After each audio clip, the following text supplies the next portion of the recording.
Have you ever really stopped to think about how, everyday things like an apple or a carrot or even just salty snacks could hold some kind of deeper symbolic meaning? It's an interesting thought, isn't it? Yeah, like could these foods actually give us a shortcut to understanding personality? Maybe even different facets of ourselves. Well, it's certainly a powerful way to look at the world. Our minds naturally look for patterns, right? And Right. when you apply that to something seemingly ordinary, yeah, some really unique insights can pop up. Exactly. And well, that's pretty much what we're diving into today. We're taking this unique angle to explore Bannock, that personality archetype, from the sources, but through the lens of specific foods. We've got apples, carrots, and then a whole bunch of different salty things. hmm And the goal really is to unpack the history, the culture, even the science behind these foods. Right. And then connect all that back to the traits that define Bannock. Yeah. So by the end of this, you, the listener, should have a quick but hopefully pretty deep understanding of how symbolism hides in plain sight. Seeing the big ideas in, like, the small stuff of daily life. Precisely. Okay, so let's kick things off. Apples. We all know them, right? Right. Round, crisp, but there's got to be more to it. Oh, definitely. What's really fascinating is where they came from. Apples aren't native everywhere, you know. They actually trace back to the mountains of Central Asia, specifically Kazakhstan. Kazakhstan. Wow. Yeah, their wild ancestor, Malus sieversii, still grows there, and humans started domesticating them, maybe as far back as 10,000 years ago, choosing the sweeter, bigger ones over time. 10,000 years. Oh, yeah. That's incredible. And then they traveled. They did. They moved west along the Silk Road, those ancient trade routes. The Silk Road connection. Makes sense. Exactly. And eventually they reached Europe and then later the Americas with European colonists, the whole Johnny Appleseed legend. Right. John Chapman. He was a real person, wasn't he? Yeah. Planting orchards. Yep. A key figure in spreading apples across parts of the U.S. And historically, apples were a big deal way back. Ancient Greeks, Romans, they saw them as symbols of beauty, love, sometimes even immortality. Their story is really tangled up with our own history. So that symbolism runs deep. What else do they represent? Well, it varies. In Western culture, you often get knowledge and temptation. Think the Garden of Eden. The forbidden fruit. Right. Although, interestingly, the Bible never actually says it was an apple. That connection kind of grew later, mostly in European art and tradition. Huh. Okay, that's a key point. So it wasn't originally specified. Nope, but elsewhere. Celtic traditions link apples to magic, healing, the afterlife. In China, the word for apple, ping, sounds like peace, so it's a symbol of good fortune. Peace. Okay. That's lovely. Then you have Norse myths, the apples of Idun kept the gods young, and Greek myth, the golden apple that started the Trojan War. Right. The Judgment of Paris. Exactly. So you bundle it all together, apples carry meanings like fertility, abundance, knowledge, temptation, immortality. Quite a list for one fruit. It really is. Yeah. And now they're everywhere. Where do they grow best? They're pretty adaptable, but they really thrive in temperate climates that have cold winters. They need those chilling hours, as they call it. Healing hours, right. So major producers today, China is huge, the U.S., especially Washington State, Poland, Turkey, India, Russia, they're all big players. And the varieties. You mentioned choosing sweeter ones, but now there are just so many. Oh, thousands. Over 7,500 varieties worldwide, which is just mind-boggling when you think about it. 7,500. That's incredible. Yeah, and they range so much. You got your Fuji, super sweet and crisp. Then Granny Smith, really tart and green. Honey Crisp, which is like engineered to be perfectly balanced and explosively crisp. Love Honey Crisps. Right, then Gala, red, delicious. And you have hybrids, Yeah. like Pink Lady. It's a whole science, actually. Pomology, they call it. Pomology. Got it. And wild apples are different. Very different. Crab apples, usually. Much smaller, often quite bitter or sour, but they tend to be tougher, more disease-resistant. Cultivated apples are bred for taste, texture, size, less so for sheer survival. Makes sense. And how do we use them? Besides just eating them raw, I mean. Well, culinary uses are endless. Apple pie, obviously, is iconic in the U.S. Can't beat a good apple pie. Then there's tart, tatin in France, apple strudel in Austria. Cider is huge, both alcoholic and non-alcoholic. Applesauce, apple butter, chutneys. So versatile. Sweet and savory. Exactly. And they preserve really well, too, drying them into chips, canning sauce, fermenting into cider or vinegar, even freezing. And that fun fact about floating. Oh, yeah. Because they're about 25% air. That's why they bob around in water. Huh. I never knew why. And the Newton story. Probably just a story. Likely more symbolic than literal fact, yeah. But a great story nonetheless. It captures that aha moment. Okay, so bringing this all back to Bannock, how does the apple reflect his character? Well, think about that resilience first. Apples weather seasons. They can be stored for a long time. They endure the cold. That mirrors Bannock's season-tested quality. He's described as quietly reliable, right? Enduring. Yeah, quietly reliable in the long term. That fits perfectly. And the symbolism of knowledge and choice. Yeah. That connects to Bannock being a steady compass. He doesn't shy away from complexity. He sort of bites into it, helps navigate tough decisions with grace. A moral compass. I like that. Then there's the texture. A good apple has that crisp snap, right? A clarity. That parallels Bannock's fresh and firm tone when he needs to set a boundary or lead. It's structured, clean, unambiguous. Not loud, but very clear. Exactly. And finally, the taste. Apples are often described as not overly sweet, not sour, just right.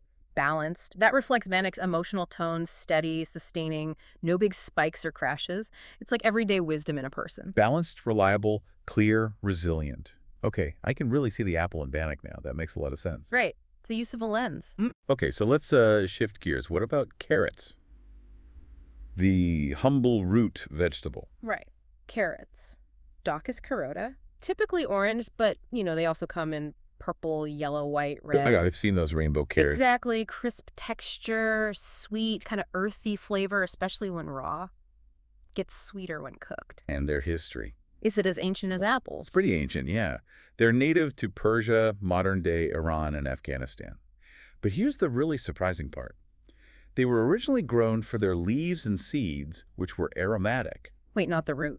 Not initially, no. The early domesticated carrots, the roots people eventually started eating, were actually purple or yellow. Purple or yellow. So the orange carrot is newer. Relatively speaking, yes. The common orange carrot we know today was largely developed by Dutch growers in the 16th or 17th century, possibly as a patriotic thing linked to the House of Orange. No way. That's amazing. So our standard carrot is a Dutch creation. Largely, yeah. Yeah. And like apples, they spread along trade routes, the Silk Road again. By medieval times, they were used medicinally. And then there's the famous World War II story. Ah, the night vision thing. Eat your carrots to see in the dark. Exactly. British propaganda pushed that idea hard. It was partly true. Vitamin A is crucial for vision, and deficiency causes night blindness. Right. But the campaign was also conveniently exaggerating their effect to cover up the development of radar technology, which was the real reason British pilots were doing so well at night interceptions. Oh, that's brilliant. Propaganda genius. A clever bit of misdirection. Culturally, besides vision, carrots often pop up in the carrot and stick metaphor, Yes. symbolizing reward or incentive. Sure, motivation. And generally, they're associated with health, abundance, maybe fertility. Growing-wise, they like cool seasons, loose sandy soil, lots of sun. Okay, so health is a big theme. Let's dive into that. Why are they so good for us, besides the vitamin A? Well, the vitamin A, or rather the beta-carotene that our bodies convert into vitamin A, is huge. Crucial for vision, yes, but also immune functions, skin health. And just to be clear, they don't give you superhuman night vision if your eyesight is normal. Correct. They primarily prevent vision problems caused by a deficiency of vitamin A, like night blindness. They maintain healthy vision. They don't necessarily improve it beyond normal. Got it. Good clarification. What else? They're packed with other antioxidants, too. Lutein and zeaxanthin are great for protecting eyes and skin from damage. Plus, you get good fiber for digestion and heart health, potassium, which is also good for the heart.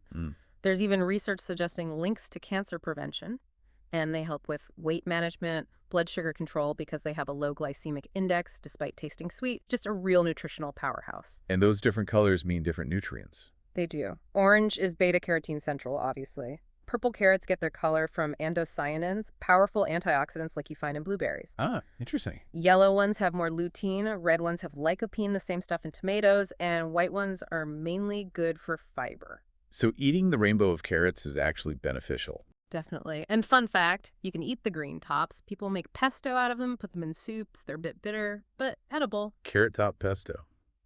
Okay, I might have to try that. Don't knock it till you try it.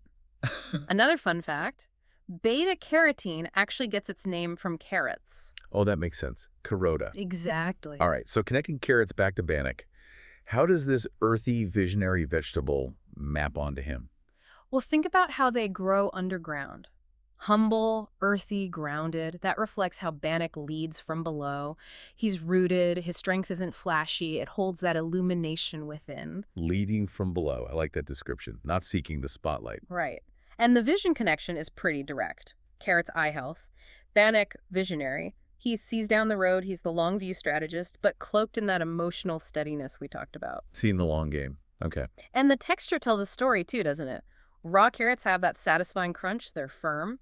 Cooked carrots become soft, yielding, comforting. That mirrors Bannock being nurturing but tough. He can be firm when needed, but also soft and supportive. Adapts to the situation. Firm when it counts, soft when you need it. Gotcha. And the taste. Carrots have that sweet but subtle flavor. It's not overpowering. This connects to Bannock's slow-release care.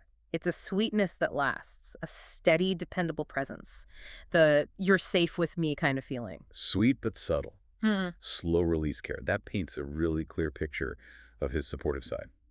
Okay, apples and carrots down. Now for the salty category, this seems broader. It is. The unifying theme here is salt itself. Think of salt not as a flavor on its own necessarily, but as an enhancer, an elemental component. Like a stage light, not the spotlight. Exactly. It makes everything else taste more like itself. It brings out the essence. Okay, and how does that relate to Bannock?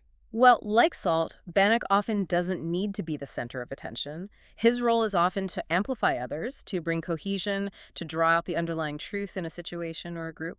It's about quiet power, enabling others. Enhancing what's already there. That makes sense for a supportive leader type. So let's get specific.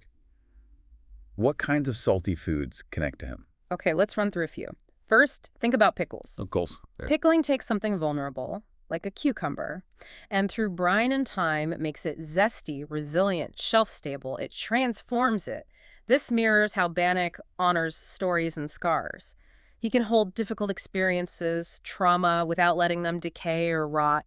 There's a tangy compassion there. Preserving through adversity, adding zest. I see that. What's next? How about sardines and anchovies? Ooh, polarizing. Exactly. Small, powerful, often misunderstood, but incredibly nutrient-dense omega-3s umami. This reflects Bannock's no-nonsense quality. He might be an acquired taste for some because he holds uncomfortable truths, but there's deep nourishment there if you engage with it. Intensity and humility. Acquired taste holds uncomfortable truths. Yeah, that fits. Okay. Then, pretzels. You've got that salty crust on the outside, right? But the real substance is the chewy inside. The texture. Bannock can seem a bit stiff or controlled externally, maybe twisted by duty like the pretzel shape.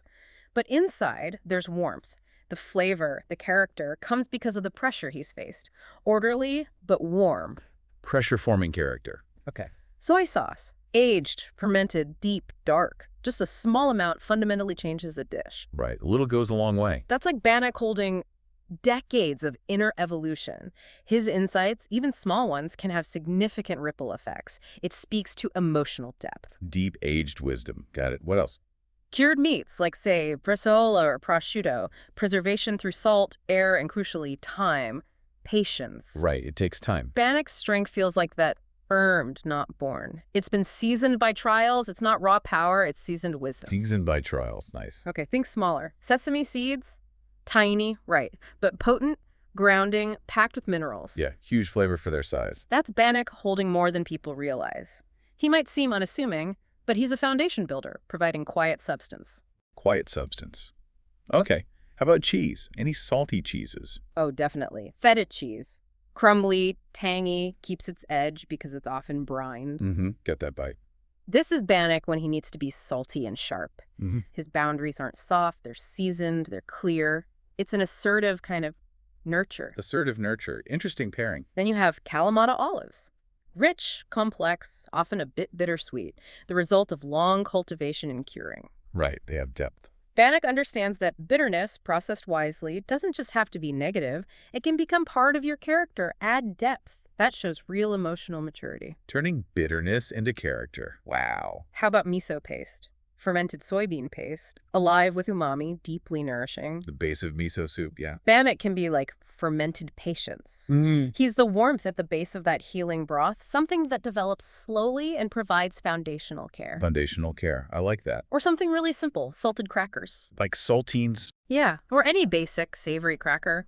Simple, steady comfort. Sometimes you just need Bannock's stable presence. Nothing fancy, just reliable, solid, emotional sustenance. Sometimes basic is best. From salt-baked potatoes. Very earthy, rustic, but baking them in salt makes them somehow elegant, intensely flavorful. Right, traps the moisture too.